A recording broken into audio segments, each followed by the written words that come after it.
Welcome back to the channel. आप सबका बहुत बहुत स्वागत है लॉ लीगल कानून के यूट्यूब चैनल पर। और आज इस वीडियो में हम बात करने वाले हैं भारतीय साक्ष्य अधिनियम के सेक्शन 74 से लेके सेक्शन 77 तक।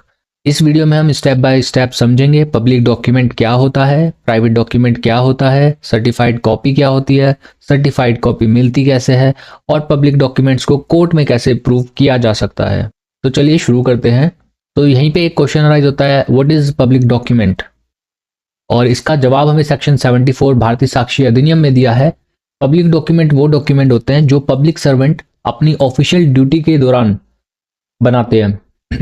मतलब एक पब्लिक सर्वेंट है, वो अपनी ड्यूटी कर रहा है और वो ड्यूटी के टाइम पीरियड में जो एक्ट कर रहा है, जो डॉक्यूमेंट बना रहा है, वो पब्लिक डॉक्यूमेंट होता है। और पब्लिक डॉक्यूमेंट में दो मेजर कैटेगरीज हैं। पहली category government and official acts की, दूसरी private documents that become part of public records. तो पहली कैटेगरी की अगर बात करें हम गवर्नमेंट एंड ऑफिशियल एक्ट्स की, तो इसमें इंक्लूड होते हैं लेजिस्लेचर के एक्ट्स, जुडिशरी के जजमेंट्स, एग्जीक्यूटिव के ऑर्डर्स, ट्राइब्यूनल्स के रिकॉर्ड्स, किसी भी ऑफिशियल अथॉरिटी के ऑफिशियल एक्ट्स, और ये सब पब्लिक डॉक्यूमेंट्स कहलाते हैं।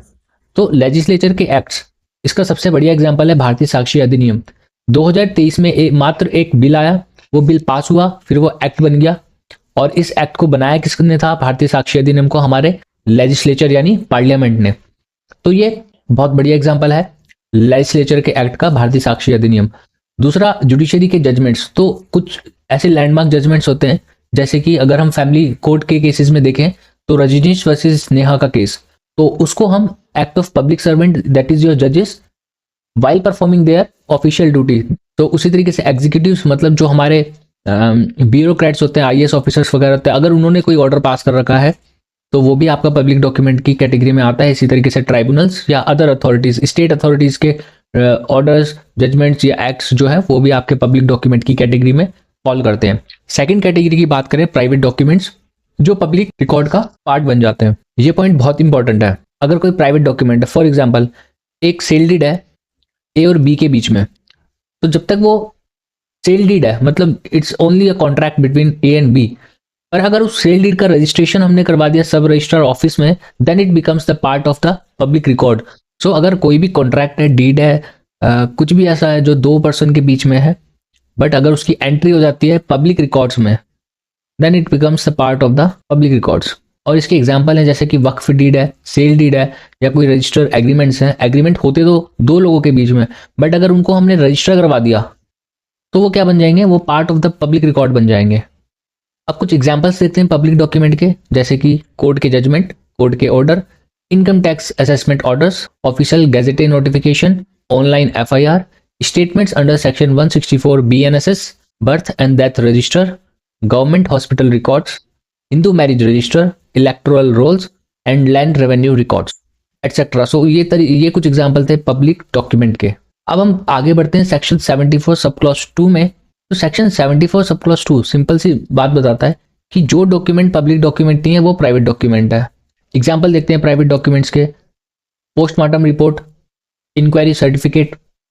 एक केस आया था Saurabh Das versus Union of India 2023, जहां पे बोला था जो चार्जशीट होती है वो एक प्राइवेट डॉक्यूमेंट है। Plaint return statement in CPC, वो आपका प्राइवेट डॉक्यूमेंट है। लीज डीड, वो प्राइवेट डॉक्यूमेंट है। अगर हम लीज और कॉन्ट्रैक्ट को अगर रजिस्टर करवा दें तो वो पब्लिक डॉक्यूमेंट की कैटेगरी में फॉल हो सकता है। इसी तरीके से mortgage deed, insurance policy, unregistered family settlement. So इसका एक फॉर्मूला है, उसको फॉर्मूले को हम याद कर लेते हैं फॉर बेटर अंडरस्टैंडिंग, कि अगर प्राइवेट डॉक्यूमेंट है तो उसको इक्वल टू हम लेके चलेंगे पर्सनल यूज का document. So private document is the personal use document. लेकिन अगर पब्लिक रिकॉर्ड बन गया तो वो पब्लिक डॉक्यूमेंट हो जाएगा। एक ईगल आई ले लेते हैं difference between the public and private documents का। तो जो पब्लिक डॉक्यूमेंट है वो डिफाइंड है आपका 74 सब क्लॉज 1 में, प्राइवेट डॉक्यूमेंट 74 सब क्लॉज 2 में। जो पब्लिक डॉक्यूमेंट है उनको बनाते हैं public servant in their official capacity. जो प्राइवेट डॉक्यूमेंट है उनको कौन बनाता है? उनको प्राइवेट इंडिविजुअल बनाते हैं। और पब्लिक डॉक्यूमेंट को प्रूव करा कैसे जा सकता है? उनकी सर्टिफाइड कॉपी से। और प्राइवेट डॉक्यूमेंट को कैसे प्रूव करा जाएगा? उनके प्राइमरी एविडेंस से, मतलब जो प्राइवेट डॉक्यूमेंट है उसको खुद कोर्ट में लाना पड़ेगा।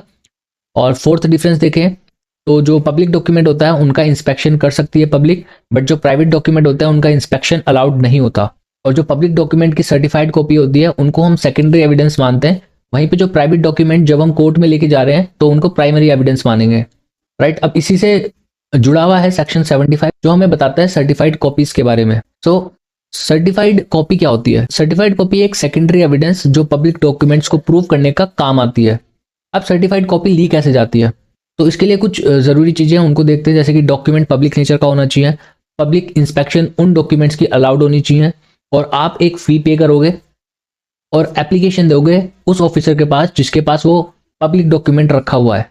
अब जिस ऑफिसर को हमने एप्लीकेशन दी है, फीस पे कर दी है, तो वो ऑफिसर उसमें हमें एक ट्रू कॉपी का सर्टिफिकेट देगा। उसमें लिखा होगा that this copy is the true copy of the original, ऐसे करके उसमें एक इशू की डेट होगी और ऑफिसर का नाम, सिग्नेचर होगा, उसकी डेजिग्नेशन भी होगी उस ट्रू कॉपी पे, और साथ में अगर अलाउड हुआ तो उस पर एक ऑफिशियल सील भी लगी हुई होगी। ऐसे हमें मिलती है सर्टिफाइड कॉपी, और इसको हम मानते हैं सेकेंडरी एविडेंस अगर हम इसको हम कोर्ट में लेके जा रहे हैं। इसी तरीके से सेक्शन 76 बात करता है प्रूफ ऑफ पब्लिक डॉक्यूमेंट्स की। तो इसमें रूल बहुत सिंपल है। पब्लिक डॉक्यूमेंट्स को प्रूव करने के लिए क्या चाहिए? Certified copy. तो सर्टिफाइड कॉपी क्या होती है अभी हमने सेक्शन 75 में पढ़ा। और कोर्ट के पास एक प्रिजम्पशन होता है सर्टिफाइड कॉपीज को लेके कि वो जितनी भी सर्टिफाइड कॉपीज होंगी उनको जेन्युइन मान के चलेंगे। अगर दूसरी पार्टी बोलती है सर्टिफाइड कॉपी गलत है, झूठी है या फर्जी बनी हुई है, तो जो पार्टी ये बात बोल रही है ना उसी को प्रूव करना पड़ेगा कि ये सर्टिफाइड कॉपी झूठी, गलत या फ्रॉड कैसे है। बर्डन ऑफ प्रूफ उसी पार्टी के ऊपर रहता है। इसी के साथ सेक्शन 77 बात करता है अदर ऑफिशियल डॉक्यूमेंट्स के बारे में। तो वैसे तो एग्जाम में पूछा नहीं जाता है, ज़्यादा ज़रूरी है नहीं, बट स्टिल देखते हैं। इस सेक्शन में हमें 6 कैटेगरीज दे रखी हैं और उनको प्रूव करने का तरीका बताया हुआ है। इसको देखते हैं हम। तो सबसे पहले सेंट्रल या स्टेट गवर्नमेंट के एक्ट, ऑर्डर या नोटिफिकेशन के बारे में। तो इनको प्रूव करने के तरीके में 2 मेन तरीके आते हैं। पहला, सर्टिफाइड कॉपी ले आओ या प्रिंटेड डॉक्यूमेंट होना चाहिए। सर्टिफाइड कॉपी मतलब जिस डिपार्टमेंट ने ये ऑर्डर इशू किया है उसके हेड ऑफ द डिपार्टमेंट जो है वो एक सर्टिफाइड रिकॉर्ड इशू करते हैं, आप सर्टिफाइड रिकॉर्ड वहां से लेके आ जाओ। दूसरा, या फिर जो डॉक्यूमेंट है वो गवर्नमेंट के ऑर्डर से प्रिंट हो रखा हो, अगर उस पर लिखा है printed by government of India तो वो प्रूफ माना जाएगा। किसका? ऑफ द सेंट्रल और स्टेट गवर्नमेंट एक्ट्स, ऑर्डर्स और नोटिफिकेशन। कैटेगरी बी बात करती है पार्लियामेंट या स्टेट लेजिस्लेचर की प्रोसीडिंग्स के बारे में। अगर आपको पार्लियामेंट यानी संसद या स्टेट लेजिस्लेचर, विधानसभा की प्रोसीडिंग प्रूव करनी है तो इनको प्रूव करने के 2 तरीके होते हैं, तो आप जर्नल ले आओ या प्रिंटेड कॉपीज ले आओ।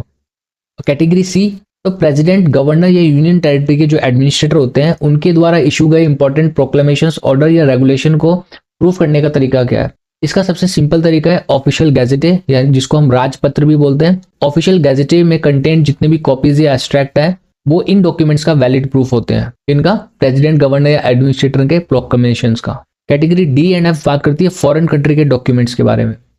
फॉरेन डॉक्यूमेंट्स थोड़े कॉम्प्लेक्स होते हैं, जो ध्यान से देखिए, हम 2 हिस्सों में देखेंगे। पहला, फॉरेन एग्जीक्यूटिव या लेजिस्लेचर के एक्ट्स जो कैटेगरी डी में आ रही है, उनके जर्नल जो कि उनकी अथॉरिटी ने पब्लिश किए हैं, या फिर मतलब सर्टिफाइड कॉपी है, साथ में उस फॉरेन कंट्री के सॉवरन जो भी है वहां पे उसकी सील भी है उस पर, या उस डॉक्यूमेंट को किसी सेंट्रल एक्ट में रिकॉग्नाइज किया गया हो। सेकंड, फॉरेन कंट्री के अदर पब्लिक डॉक्यूमेंट्स जो कैटेगरी एफ है। यहाँ प्रूफ के लिए 2 चीजें जरूरी हैं। पहले तो लीगल कीपर द्वारा सर्टिफाइड कॉपी, और दूसरा उस कॉपी पर नोटरी पब्लिक या इंडियन काउंसिल की सील के अंडर सर्टिफिकेट होना चाहिए। ये सर्टिफिकेट प्रूफ देता है कि ओरिजिनल डॉक्यूमेंट की लीगल कस्टडी जिसके पास है उसने ही कॉपी को सर्टिफाई किया है। और हाँ, आपको ये भी प्रूफ करना पड़ेगा कि वो डॉक्यूमेंट फॉरेन कंट्री के लॉ के अकॉर्डिंग भी लीगल है। कैटेगरी ई इज म्युनिसिपल या लोकल बॉडी की प्रोसीडिंग्स। म्युनिसिपल या लोकल बॉडी जिसे नगर निगम या पंचायत की प्रोसीडिंग्स को कैसे प्रूव करते हैं? तो सर्टिफाइड कॉपी उन प्रोसीडिंग्स की कॉपी ले आओ जो उसके लीगल कीपर द्वारा सर्टिफाइड की गई हो, या फिर एक प्रिंटेड बुक जो उस बॉडी की अथॉरिटी ने पब्लिश की हो। आज की वीडियो के लिए इतना ही। आई होप आप सबको ये इन्फॉर्मेशन अच्छी लगी होगी, and please stay connected for more such legal updates. Thank you so much.